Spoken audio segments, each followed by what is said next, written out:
Hi, Becky. Hi, Lisa. Okay, here we go. All right.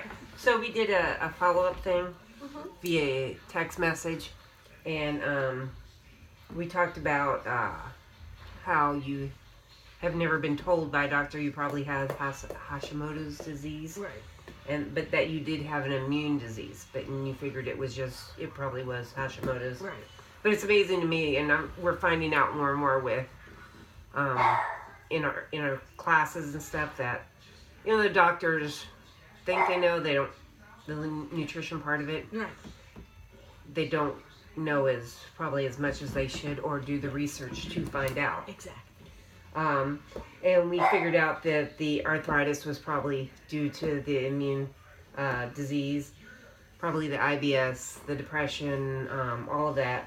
So anything when it came to memory or any of the mental health issues, anything like that can be possibly related back to this thyroid problem, because it's the never-ending.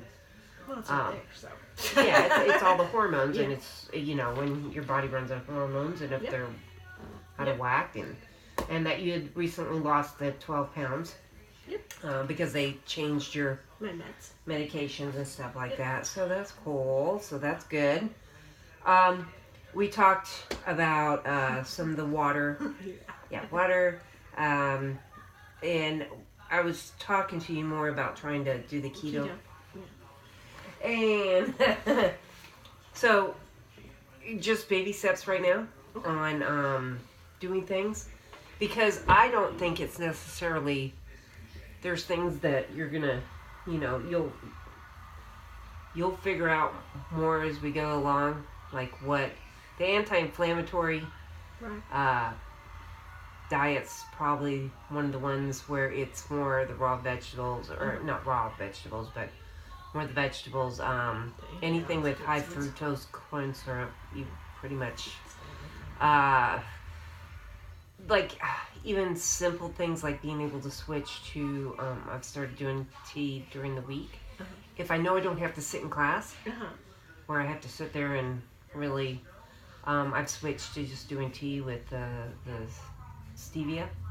So it's not positive, and then I save my coffee for the weekends now.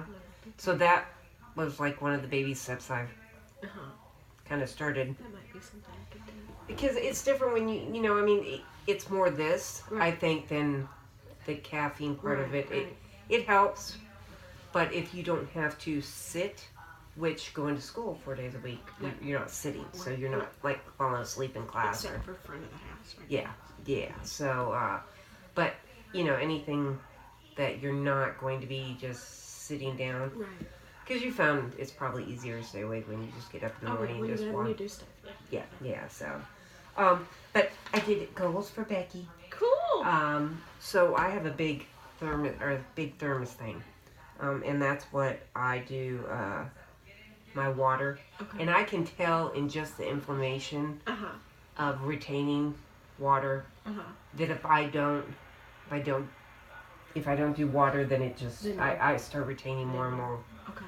And it helps with a lot of different things. But being able to give yourself a goal of how much water each day, like 2 of the 40-ounce things, even if you get to that, and then you can try and do more and see if you're just doing tea. Right.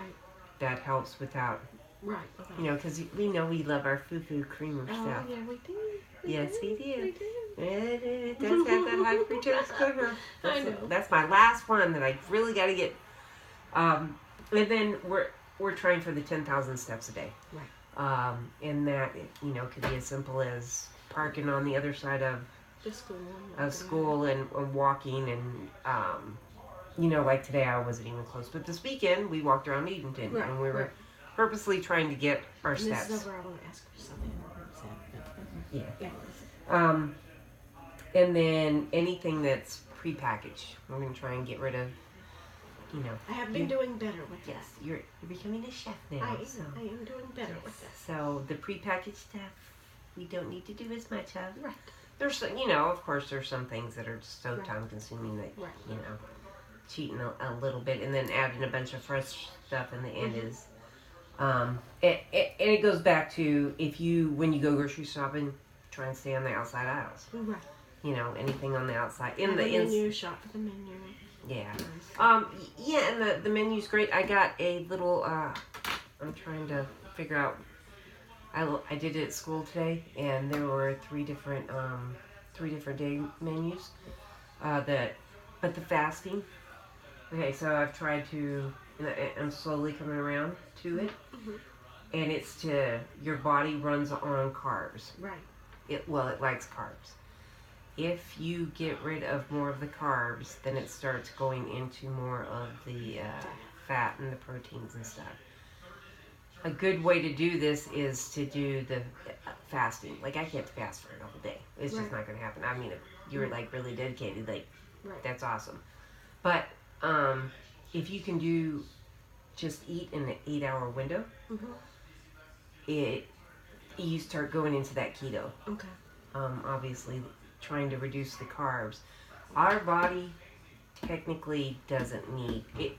Anything it eats, it makes carbs. Even things that vegetables and stuff have carbs. Right. Like that. Green leafy ones have carbs. And potatoes, the root vegetables, nightshades. Right.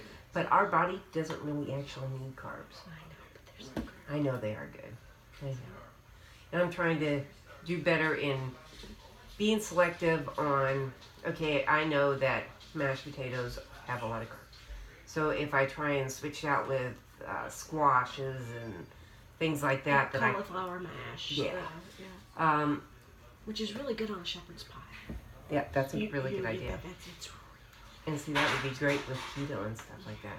Because of the meat and all of it. I made that for Candy when she had her surgery, so I'm going to have to try to sneak that in on her. Oh, yes. Yeah, that's a good one. I like that one. So sweet. But, so I gave you your little goals. Cool, thank you. I have to put that to be better, but... Fresh. Yeah. 10,000 steps. I like that about without diet sodas. The diet sodas. I know. You know why? It has sodium in it. Yeah. No, well, I don't diet right. It doesn't have sodium. Oh, well, that's good. It doesn't have sodium. So I mean, the obvious... But still. They say the saccharin and stuff like that, and that is... Right. I mean, you literally have to drink, I think it's like 32 Diet Cokes a day for you to even reach the minimum. But at the same time, if you can try and... Yeah. No, I agree. I need to do without it. Yeah, and because I noticed with Diet Coke, if I drink too much, it's like I will swell up. Right. When I went to Florida and I sat in that car, because it's hard to drink a lot of, things that aren't soda when you're traveling and stuff.